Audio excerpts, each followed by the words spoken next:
Hey guys, this is Mr. Boyd. In today's lesson, we're going to talk about systems of inequalities word problems. A couple reminders for you though are if the words at least are used, that represents a greater than or equal to situation, or if the words at most are used, then that would be less than or equal to. Also a reminder is since we're working with a system, there are at least two situations going on simultaneously.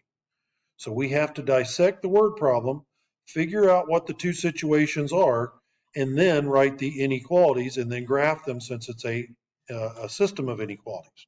Okay, so let's jump right into our first example. Number one says you need at least 3 pounds of fruit to make muffins. Blueberries cost $4 a pound, strawberries cost $3 a pound, and you can spend at most $21. So right off the bat, I can see that one of my conditions or one of my situations in this problem is that I need at least 3 pounds. Okay, moving right along, as I see I need, or blueberries cost $4 per pound, strawberries cost $3 per pound. You can spend at most, so here's my other condition or parameter or situation going on at the same time, is I can spend at most $21. So at most $21 would be less than or equal to $21, and at least 3 pounds would be greater than or equal to 3 pounds. And I'm writing these units of measure on there because it's going to help me put things together. Now, since I'm spending at most $21, I'm going to go ahead and highlight my blueberries cost $4 a pound, and I'm also going to highlight my cost for strawberries because those go along with my $21. So my green goes with my green, and my yellow is a totally different situation. Next, I need to identify my variables. Since I'm doing blueberries and strawberries, I think I'll let B equal, let's see, these are pounds of fruit, so would be pounds of strawberry or blueberries.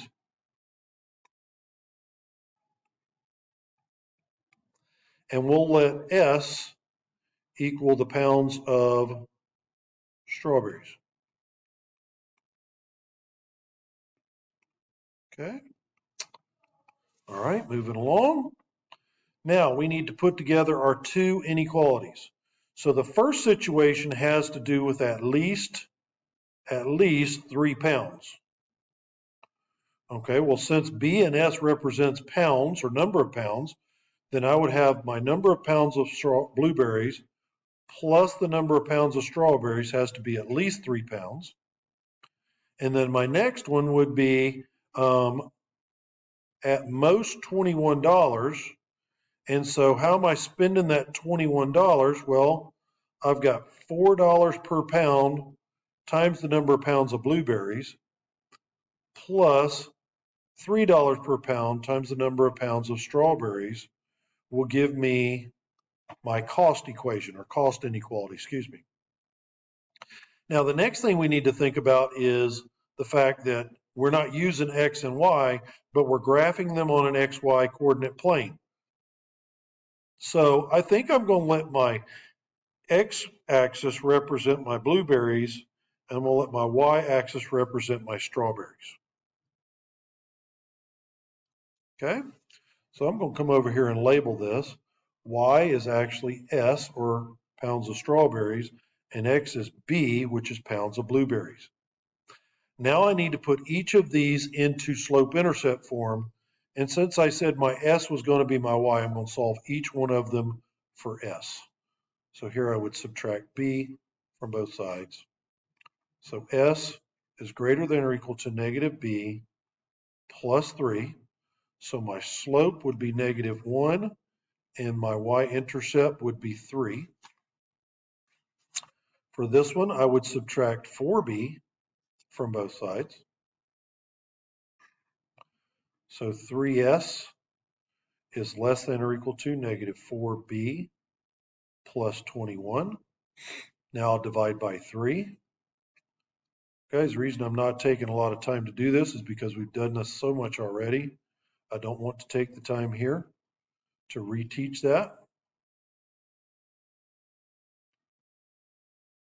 Okay, 21 divided by 3 is 7.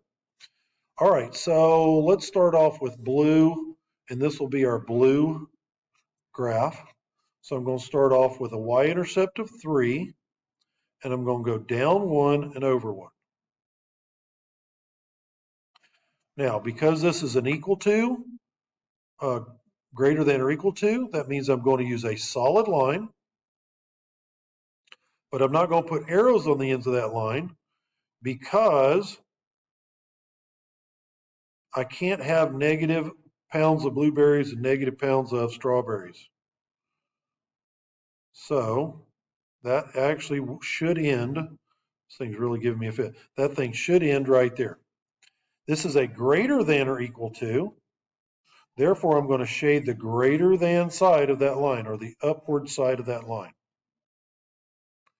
Let's use pink for the other one.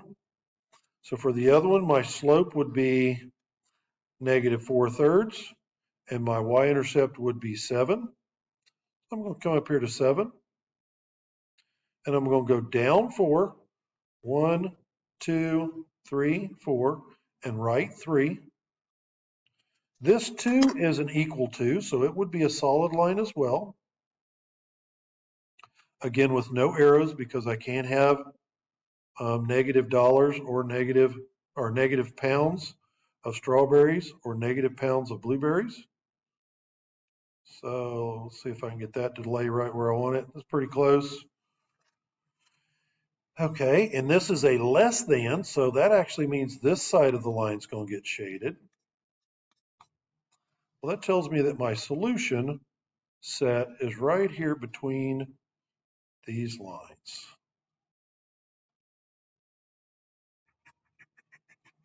Should not have gone to the left of that y-axis. So we're going to kind of forget about that part shaded in over there. Okay, now we're asked to pick a solution and interpret it. So anything in this orange area is a solution. So if we choose the point 2, 2, which is right here, 2, 2, then that would tell us that we can have, you can buy, this is where I'm interpreting the situation, you can buy 2 pounds of blueberries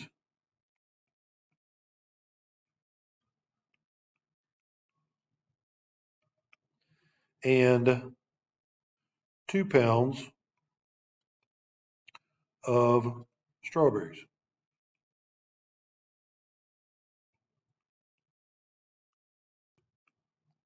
Okay, does that fit our situation?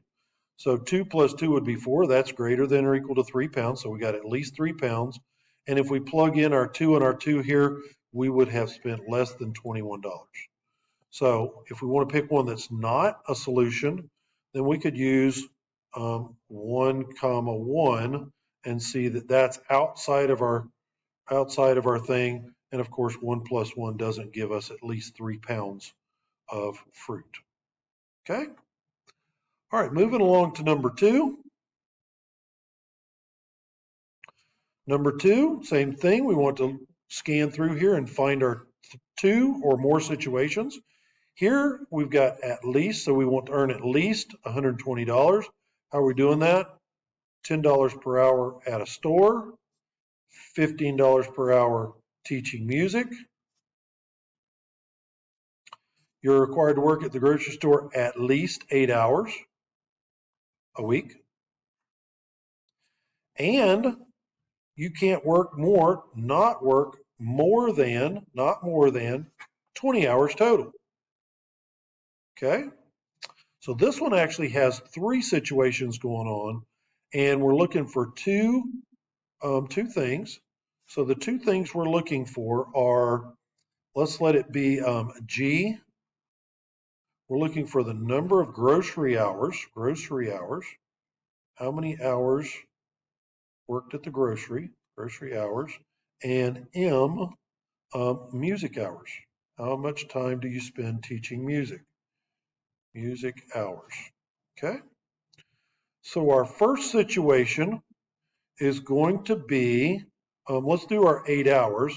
So the number of hours at the grocery plus our music hours would be at least 8 hours. Our number of hours at the grocery plus our music hours cannot exceed 20 hours or less than or equal to 20 hours. And then the last one is at least, you want to make at least $120. So this is where our money stuff comes in. So we've got $10 per hour at the grocery plus $15 per hour teaching music. And here's our three situations. Again, we've got to decide which one's going to be which axis. I'm going to let Y be my music. I'm going to let X be my grocery here. So that means I need to solve these for M. So I'll subtract G from both sides. That's going to give me M is greater than or equal to negative G plus 8. If I follow the same logic here, then M would be less than or equal to negative G plus 20. And then the last one here, let's subtract 10G. So that's going to leave me with 15M greater than or equal to negative 10G plus 120. We'll divide by 15.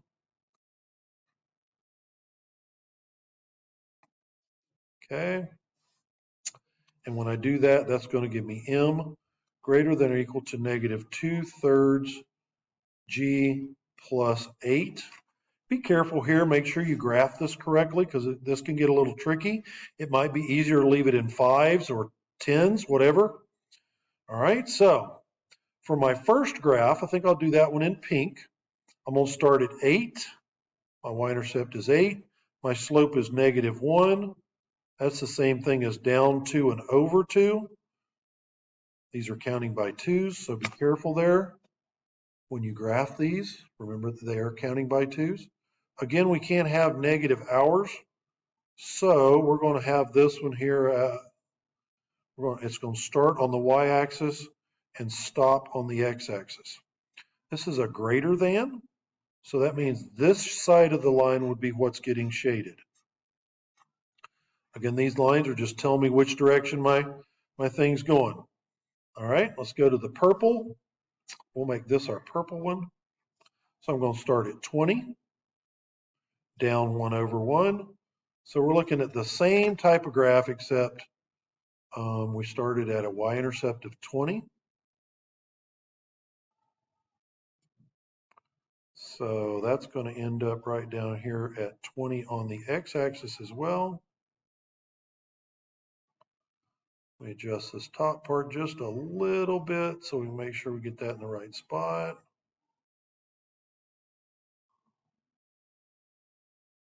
Sure is fighting me right here. There we go. So no, right there. Okay. All right, this is a less than graph.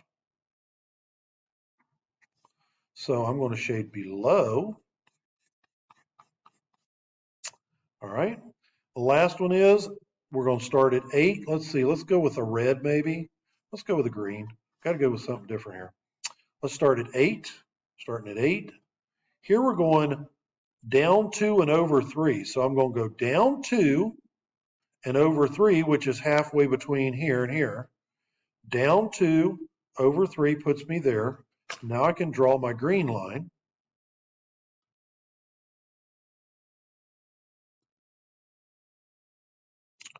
So it actually finishes up down here at 12. It's a greater than, so I'm going to shade up in here.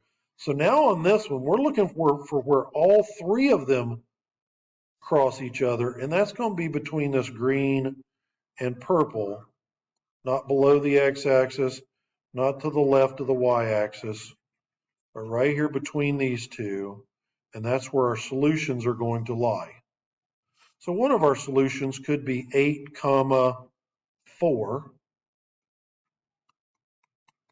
which would tell us that we can work 8 hours at the grocery and 4 hours teaching music. A solution that would not work would be 4, 2, which is right down here, not in the shaded region. Thanks, guys. Hope you enjoyed it.